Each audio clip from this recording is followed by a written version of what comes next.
musical event dedicated to their lead singer Freddie Mercury, who died last night of AIDS. There have been tributes to his talent and his courage from friends and from fans. The 1980s and early 90s were marked by a disease that swept through communities, claiming lives faster than science could respond. It hit artists, performers, and public figures. Because I am hard, you will not like me. But the more you hate me, the more you will learn. When visibility came at an unthinkable cost. For gay men in the spotlight, being open about their identity often meant losing their career. This photographs, I think, is formalizing them in a way. And became world-renowned for his sexually charged photographs of the New York gay male underground. Being open about their illness could mean losing everything else. The names on this list didn't just leave behind legacies in their craft. They forced the world to finally pay attention. Rock Hudson, the first Hollywood icon to fall. When Rock Hudson collapsed in Paris in 1985, the press didn't just report on a sick movie star. They reported on something the public had been ignoring for years. Hudson was the face of American masculinity. Tall, handsome, the leading man in dozens of romantic comedies opposite Doris Day. He was the guy every woman wanted and every man wanted to be. So when the news broke that he had AIDS, it shattered illusions on multiple levels. Not only was he gay, something his studio had hidden for decades through arranged relationships and legal threats, but he was dying of a disease most Americans still thought only affected people on the margins. Hudson's announcement didn't come from him directly. He was too ill. But his publicist confirmed it, and the world stopped. President Reagan, who had been silent on the epidemic for years despite thousands of deaths, finally spoke publicly about AIDS. It took a Hollywood legend to make it real. Hudson died in October 1985 at age 59. His death is widely considered the moment the mainstream could no longer look away. Freddie Mercury, the voice that shook the world. Few voices in rock history are as instantly recognizable as Freddie Mercury's. The frontman of Queen didn't just perform, he commanded. Whether it was the operatic drama of Bohemian Rhapsody or the stadium-shaking power of We Will Rock You, Mercury owned every stage he stood on. But off-stage, he was intensely private. Even as rumors swirled in the late 1980s about his health, his gaunt appearance, his withdrawal from public life, Mercury refused to confirm anything. It wasn't until November 23, 1991, that he released a statement acknowledging his AIDS diagnosis. Less than 24 hours later, he was dead. He was 45. The timing was deliberate. Mercury wanted control over his narrative, even at the end. His death sent shockwaves through the music world and beyond. Just months later, the remaining members of Queen organized the Freddie Mercury tribute concert at Wembley Stadium. It was watched by over 1 billion people worldwide and raised millions for AIDS research. Mercury's legacy didn't just live on in his music, it helped fund the fight against the disease that killed him. Liberace, secrets behind the sparkle. Liberace was larger than life in every possible way. The sequined jackets, the diamond rings, the gold candelabra perched on his piano. He was the highest paid entertainer in the world at his peak, playing to sold-out crowds in Las Vegas and beyond. But despite his flamboyance, he never publicly acknowledged being gay. In fact, he once sued a British tabloid for suggesting it and won. By 1987, his health was clearly failing. He blamed it on a watermelon diet, then anemia, then the flu. When he died in February of that year at age 67, his death certificate listed cardiac arrest due to congestive heart failure. It took the Riverside County coroner to set the record straight. An autopsy revealed he had died of an AIDS-related illness. His personal physician was later accused of malpractice for concealing the diagnosis. Liberace's death was a media circus, but it also highlighted how deep the stigma ran, even for someone who had spent decades living, at least aesthetically, on his own terms. Keith Haring, art as activism. Keith Haring didn't wait to be discovered. He made his mark in the New York City subway system, drawing bold, energetic figures in white chalk on blank advertising panels. His work was immediate, accessible, and unapologetically joyful. By the mid-'80s, he was internationally recognized, his style synonymous with the downtown art scene.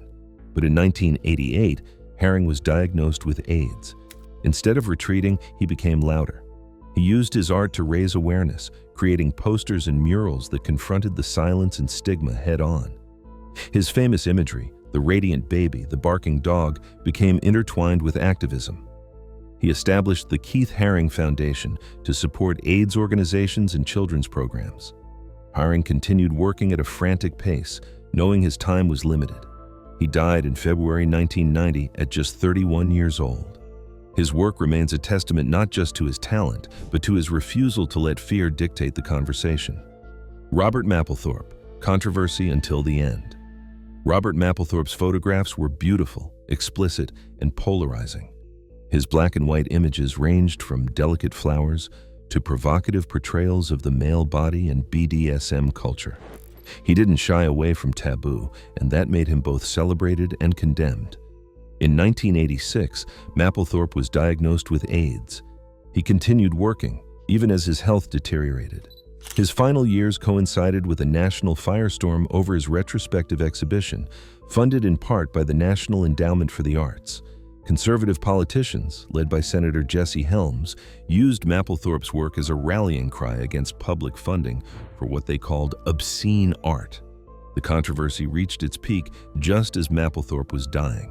He passed away in March 1989 at age 42, but the debate over his work carried on for years. The Mapplethorpe Foundation, established before his death, has since donated millions to AIDS research and photography programs. He never got to see the full impact of the conversation he started, but his work ensured it wouldn't be ignored. Michel Foucault, A Philosopher's Final Chapter.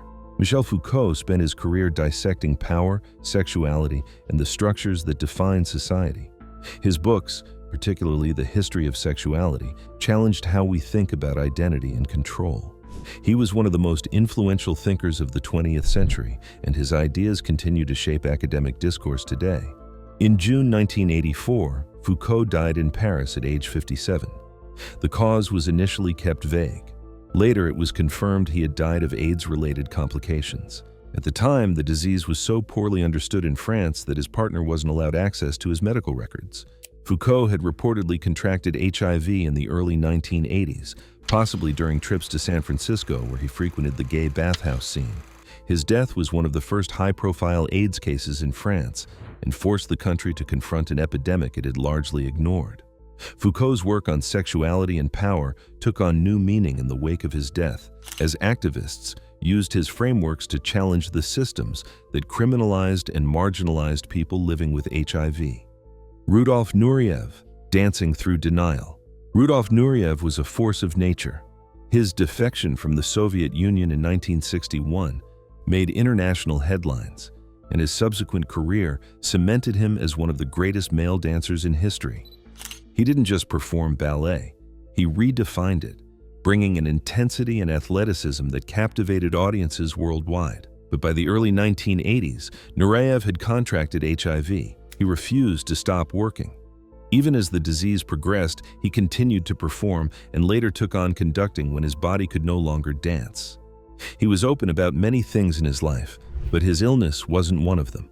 Friends and colleagues knew, but publicly, he denied it for years. Nureyev died in Paris in January 1993 at age 54. His death was attributed to AIDS-related complications, though even then, some reports were vague. He had spent his final years working as if stopping would mean admitting defeat. In a way, it did. Anthony Perkins, Norman Bates's Hidden Battle.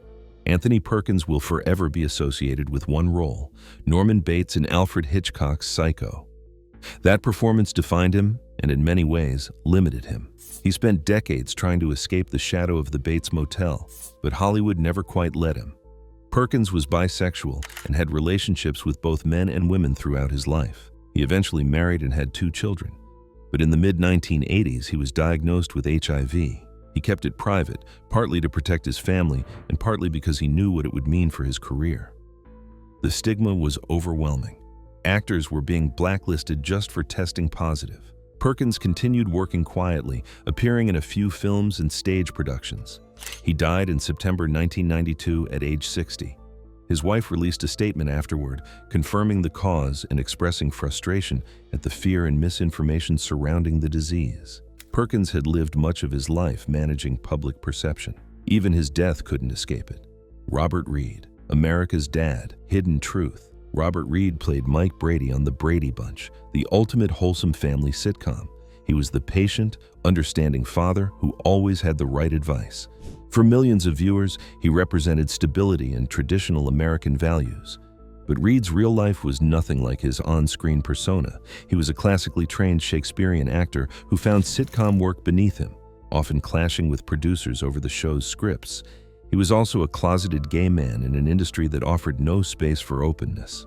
Reed was diagnosed with HIV, but he told almost no one. When he died in May 1992 at age 59, his death certificate listed colon cancer. It wasn't until later that the truth came out. He had died of AIDS-related complications. The revelation shocked fans who had only ever known him as the all-American dad. Reed's story is a reminder of how many people live double lives, not out of shame necessarily, but out of necessity. Sylvester, the queen who refused to hide. Sylvester James Jr. didn't do anything halfway. Known simply as Sylvester, he was the self-proclaimed queen of disco, with a voice that soared and a stage presence that demanded attention. Hits like You Make Me Feel Mighty Real made him a legend in the gay club scene and beyond. Unlike many public figures of his time, Sylvester was openly gay and unapologetically himself. When he was diagnosed with AIDS in the mid-1980s, he didn't hide it. He spoke about it publicly, at a time when doing so was career suicide for most. Sylvester continued performing as long as he could.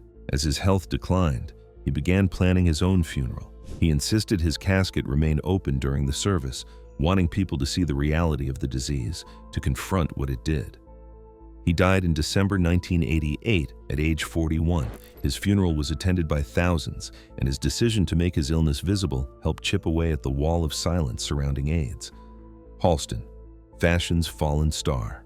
Halston was the first American fashion designer to become a true celebrity. In the 1970s, his name was synonymous with elegance. He designed Jacqueline Kennedy's pillbox hat, dressed Liza Minnelli, and became a fixture at Studio 54. His minimalist aesthetic, clean lines, luxurious fabrics, defined an era. But by the mid-1980s, Halston's empire had crumbled. He'd lost control of his brand in a series of business deals, and his health was failing. He had AIDS, though he kept it largely private.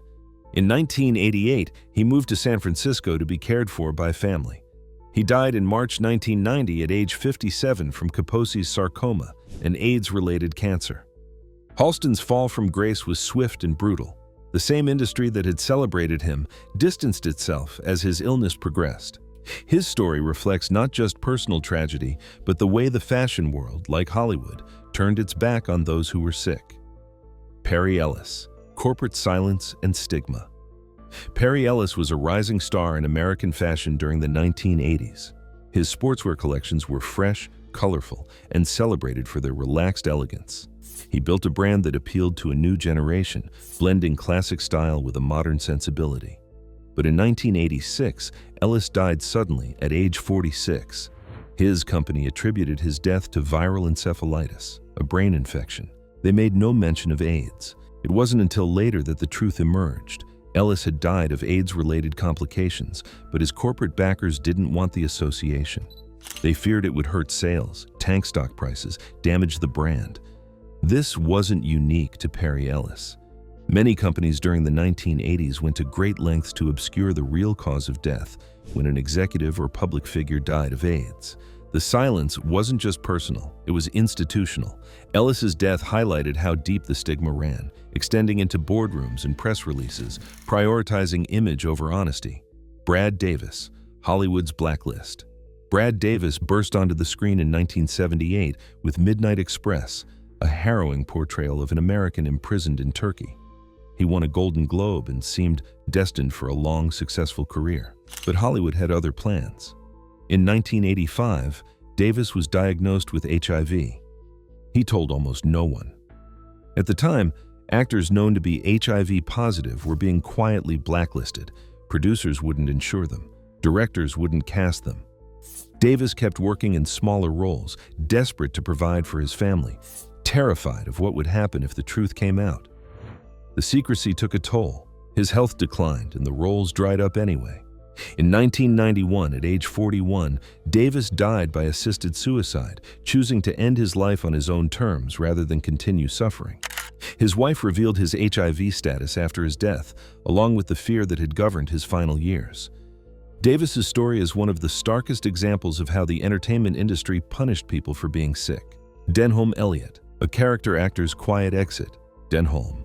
Elliott wasn't a leading man, but he was everywhere. The butler in Trading Places, Marcus Brody in the Indiana Jones films, countless British period dramas and comedies.